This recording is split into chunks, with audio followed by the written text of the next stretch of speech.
Good evening students, welcome back to tech and classes. हम class 10th की biology discuss कर रहे हैं, जिसमें आज बायोलॉजी का 4th चैप्टर है और वैसे बुक में एनसीईआरटी की बुक के अकॉर्डिंग चैप्टर नंबर 9 है हेरिडिटी एंड इवोल्यूशन, जिसमें से भी इवोल्यूशन आपके सिलेबस में नहीं है, इसको कट कर दिया गया है। हमें सिर्फ हेरिडिटी स्टडी करना है एग्जाम के पॉइंट ऑफ व्यू से। बट अगर आप चाहते हैं इवोल्यूशन को भी पढ़ना कि एक बार पूरा चैप्टर हो जाए तो आप कमेंट कर सकते हैं, मैं उस पर भी वीडियो बना दूंगी। बाकी जो इसमें हम टॉपिक कवर करने वाले वो है, हम तो हेरिडिटी पढ़ेंगे कि हेरिडिटी क्या है। Transmission of characters from their parents to offsprings is known as heredity. Parents से कैरेक्टर्स ट्रेट्स का ट्रांसमिशन होना उनके बच्चे में, आने वाली जो संतान है उसमें होना, उसको बोला जाता है हेरिडिटी। मेंटल का क्या कंट्रीब्यूशन है? फादर ऑफ जेनेटिक्स बोला जाता है ग्रेगर जॉन मेंडल को, उनका क्या कंट्रीब्यूशन है हेरिडिटी की फील्ड में। Law of inheritance of traits क्या है? सेक्स डिटर्मिनेशन क्या है कि जो बच्चा पैदा होगा वो गर्ल है या बॉय है, यही डिपेंड करता है किस पर, मदर पर या फादर पर। तो ये हम सब इस चैप्टर में डिस्कस करने वाले हैं। इसके फर्दर सब टॉपिक्स हैं जो कि हम डिस्कस करेंगे। तो सबसे पहले हम डिस्कस करते हैं साइंस की वो ब्रांच जो कि डील करती है with the study of heredity and variation, उसको बोला जाता है जेनेटिक्स। साइंस की वो ब्रांच जो कि डील करती है with the study of heredity and variation, उसको बोला जाता है जेनेटिक्स। हेरिडिटी क्या है? द ट्रांसमिशन ऑफ कैरेक्टर्स और ट्रेट्स। कैरेक्टर्स और ट्रेट्स दोनों सेम ही है, ये टर्म्स आएंगे तो आप इनको पहले से ही अच्छे से याद कर लीजिए कि कैरेक्टर्स और ट्रेट्स दोनों सेम ही है, यानी गुणों का ट्रांसफर होना। ठीक है, ट्रांसमिशन ऑफ कैरेक्टर्स और traits from one generation to the next is called heredity. एक जनरेशन से यानी कि फादर एंड मदर से जो कैरेक्टर्स का ट्रांसमिशन होगा, यहाँ से जो ट्रेट्स आएंगी ऑफस्प्रिंग में, ऑफस्प्रिंग यानी कि ऑफस्प्रिंग कहेंगे या फिर इसका एक टर्म आएगी प्रोजेनी, यानी कि संतान। माता पिता से जो संतान में कैरेक्टर्स या फिर ट्रेट्स का ट्रांसमिशन होता है उसको हेरिडिटी बोला जाता है। आप सभी को ऐसे पता होगा कि हमारी कुछ आदतें हमारी मम्मी से मिलती होती है, कुछ आदतें हमारी अपने पापा से मिलती हैं।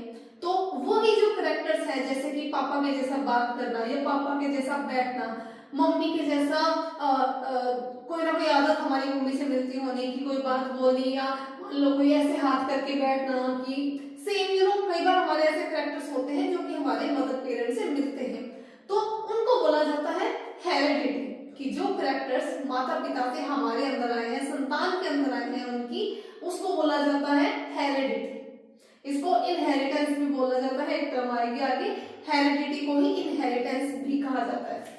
वेरिएशन, वेरिएशन हमने पिछले चैप्टर में स्टडी किया था हाउ टू ऑर्गेनिज्म रिप्रोड्यूस में, कि जैसे मैंने भी बोला कि हमारे कुछ आदतें माता पिता से आई हैं हमारे, पर हम हूबहू तो उनके जैसे नहीं दिखते, या हमारी जो सारी की सारी आदतें हैं वो तो उनसे नहीं मिलती होती, नहीं होती ना।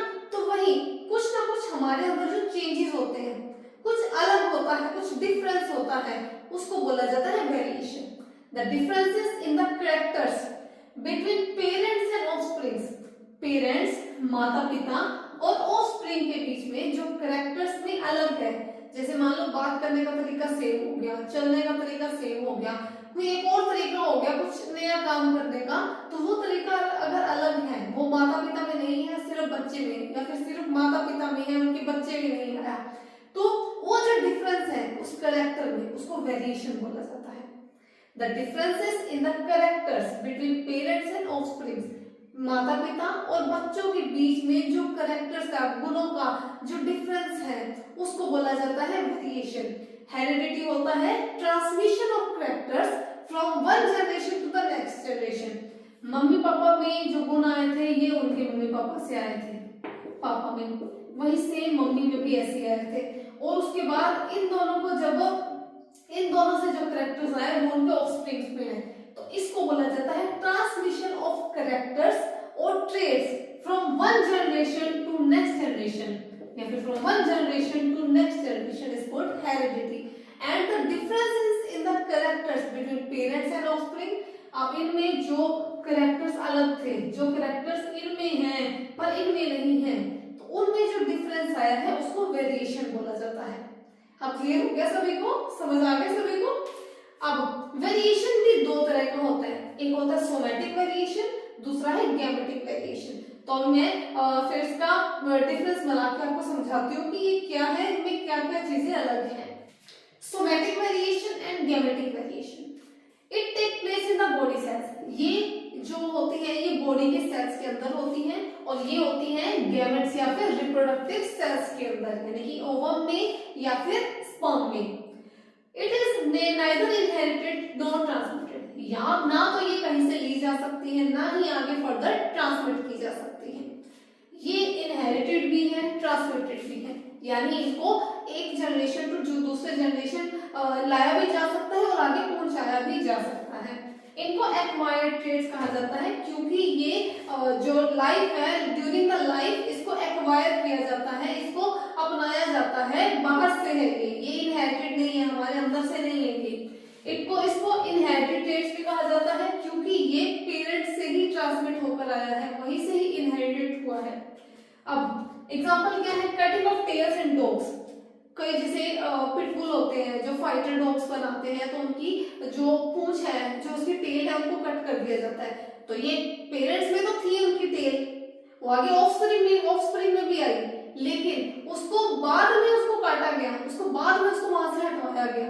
तो ये एक्वायर्ड ट्रेट है, ये बाद में लिया गया है, पहले से इनहेरिटेड नहीं है।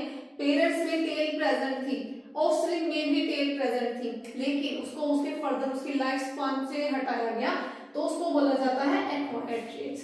ये इनहेरिटेड ट्रेट्स हैं, जैसे कि ह्यूमन हाइट, माता पिता से बच्चे ने, अगर माता पिता लंबे थे तो बच्चा भी उसका लंबा पैदा होगा। स्किन कलर, अगर माता पिता गोरे हैं या माता पिता का रंग ब्राउन है तो बच्चा भी उसी के जैसा ही पैदा होगा, तो इनको इनहेरिटेड ट्रेट्स कहा जाता है।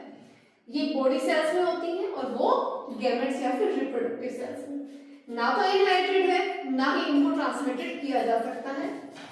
इनको एक्वायर्ड ट्रेट्स भी कहा जाता है। Cutting of tails in dogs इसका एग्जांपल है।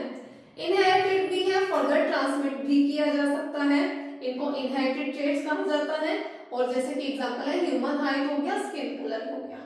तो नेक्स्ट टॉपिक है हमारा accumulation of variations during reproduction.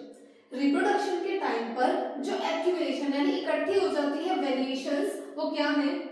Variation occur both during sexual reproduction and asexual reproduction.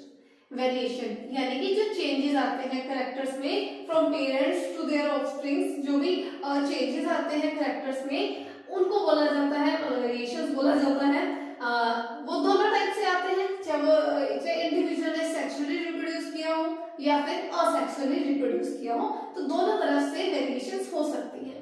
Variations during asexual reproduction, asexually reproduce हुए हैं तो कैसे आती है वेरिएशंस? फ्यूअल होती है, बहुत कम है, अगर होती भी है तो होती है ड्यू टू म्यूटेशन। म्यूटेशन होता है जब डीएनए कॉपिंग में कुछ इनएक्यूरेसी आ जाए तो उस कंडीशन को म्यूटेशन कहा जाता है।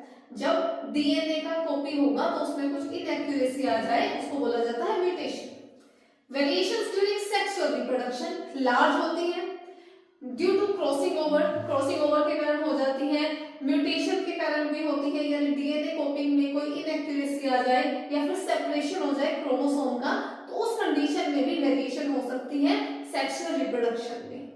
इंपॉर्टेंस क्या है वेरिएशन की, ये हमने सेम पहले भी पढ़ा हुआ है। फिर पहले चैप्टर में जो 8th चैप्टर था हाउ डू ऑर्गेनिजम्स रिप्रोड्यूस, उसमें भी आप स्टार्टिंग का फर्स्ट पार्ट देखेंगे तो उसमें आपको वेरिएशन की वीडियो मिल जाएगी।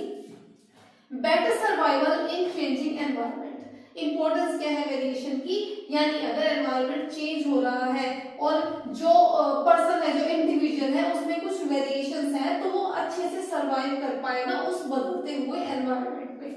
एग्जांपल, जो बैक्टीरिया, इसमें एक बैक्टीरिया का ग्रुप लिया गया था, कुछ बैक्टीरिया ऐसे थे जो कि हीट रेजिस्टेंट थे कि उसमें हीट को टॉलरेट करने का पावर था, बट कुछ थे जो हीट को बिल्कुल भी टॉलरेट नहीं कर पाते थे। तो जो हीट को बिल्कुल भी टॉलरेट नहीं कर पाएंगे उनकी डेथ हो जाएगी, और जो हीट को टॉलरेट कर पाएंगे वो हीट वेव में भी बहुत अच्छे से सर्वाइव कर पाएंगे। तो ये है इंपॉर्टेंस ऑफ वेरिएशंस। अगर बैक्टीरिया की बॉडी में कुछ वेरिएशंस आया है कि वो हीट को टॉलरेट कर सकते हैं तो वो हीट वेव में भी अच्छे से सर्वाइव हो जाएंगे, यानी कि better survival in changing environment. I hope आपको इसका यहाँ तक अभी तक क्लियर हो चुका होगा। नहीं भी हुआ है तो कुछ अगर आपकी कोई प्रॉब्लम है तो आप मैसेज कर सकते हैं, कमेंट बॉक्स में कमेंट कर सकते हैं। तो कल हम मिलेंगे इसी के नेक्स्ट पार्ट में। अपना कंट्रीब्यूशन दिया है। तो अब मिलेंगे अगली वीडियो में, तब तक के लिए बाय बाय, गुड नाइट।